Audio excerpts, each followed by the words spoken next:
Right, and welcome to the NEPIC Golf Day. We have BWC here on the 4th tee on the Priestman course. First player ready to drive.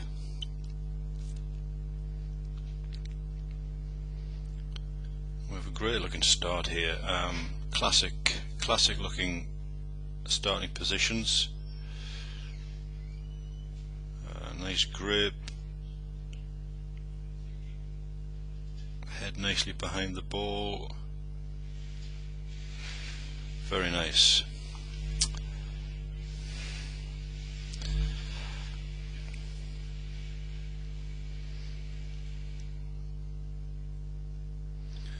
If we go into the backswing, and you can see there's quite an elevation going on.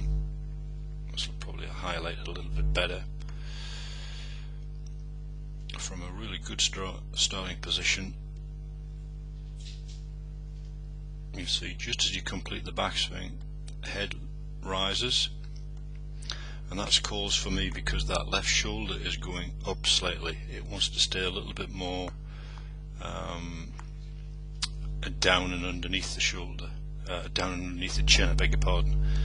A consequence of that is that when you start down, it's very difficult for you to open the body up freely, and although we've got lots of lag in here, so the power output looks good, the club itself is attacking way too much from the inside path here, so this would leave you liable to block the ball, maybe out to the right, flip it over sometimes to the left maybe, and you can see there that impact position. You can see the tilt on the spine. You can see that the hips and the shoulders aren't really able to open up, so as you go through impact you just look like you're in a little bit of difficulty there, as the head and top half of the body are hanging back, so you just, as I said, you're just not able to rotate through freely from the ball. The solution here really would be, number one would be trying to make sure your head stays stable in the backswing, that left shoulder goes underneath the chin, and then from there you start working on trying to open yourself up a little bit better through the ball. You see that finished position there, again those hips a little bit blocked, but good looking starting position. Certainly for me the future would be about trying to get you to open up and get through the ball a little bit better. Good luck with that. I hope you had a good day.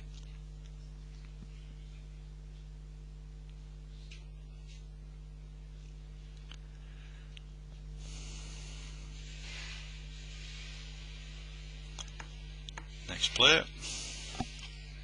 I think this clip, must apologise, this clip has lost a few frames, so we've lost the full extent, but take note of that practice swing there.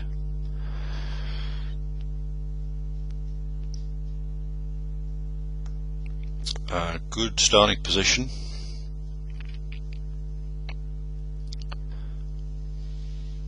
Classic look again, nicely behind the ball.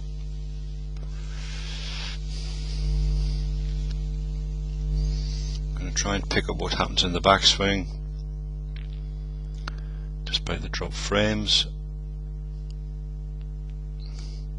And you see again quite a lot of shift to the right, out this way, and when you do that it becomes challenging, very challenging to get through the ball. We miss a few of these frames on the downswing here, but you'll get the gist of what's happening in a second.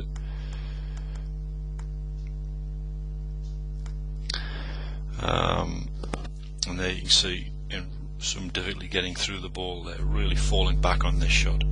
Now I know it was very windy. Now that might have aggravated your swing there, but more often than not I seem to be struggling with the ability to get your weight through the shot. Again, the solution for me is you need to make sure that you don't shift off to the right too much. So the concept is that the head is much more static, much more centered, and then you can use your body's rotation to get that weight through onto that left side. Good luck with that. Next player. Oh. Again, good looking starting position. One thing that jumps out at me here is the grip. If you could see there, that for me, I'd like to see that left hand a little further over to towards the right, and the right hand a little bit more over to the left, so you get what we call a more neutral grip. Worth looking at. Apart from that, it's good. And as we've seen,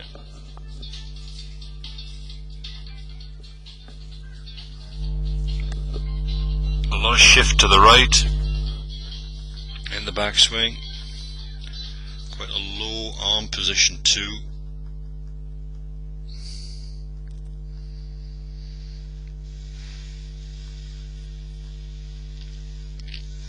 And again here, not really using your body rotation, not able to use your rotation because consequently in the backswing you've gone off to the right.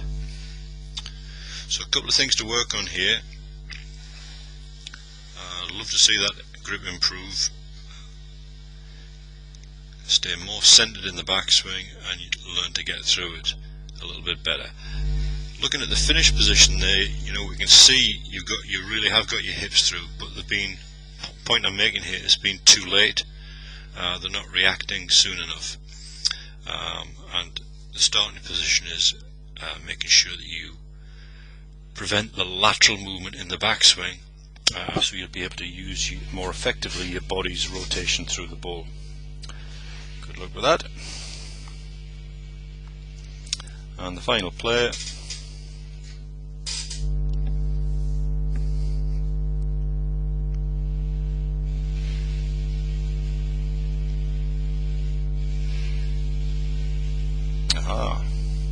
Secret ball. This one must fly straighter.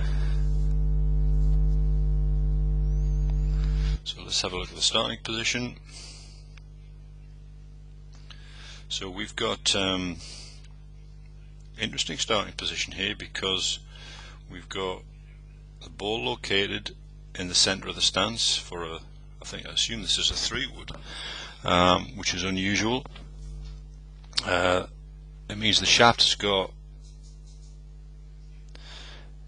83-degree angle I'm getting there, so it means the shaft's 7 degrees forward, which would effectively take 7 degrees off your loft of the club face. So it's one of the reasons why we'd want the ball further forward in the stance, which would be more traditional. How do you get the ball away? Let's see what's happening. So apart from that, the starting position looks good. Here's the top of the backswing, and you can see how much movement we've had to the right.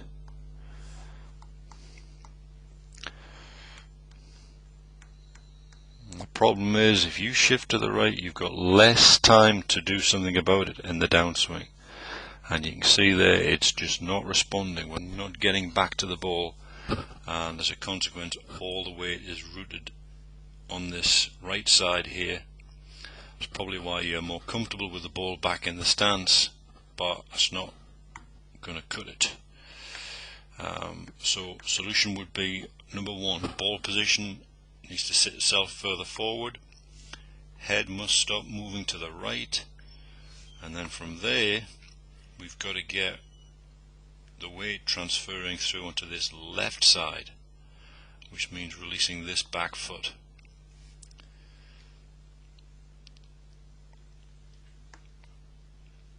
You see, eventually it does get there, but it's after the ball has gone. So a couple of interesting pointers there. I hope you can make some sense of that and make your game move forward. Hope you all had a good day.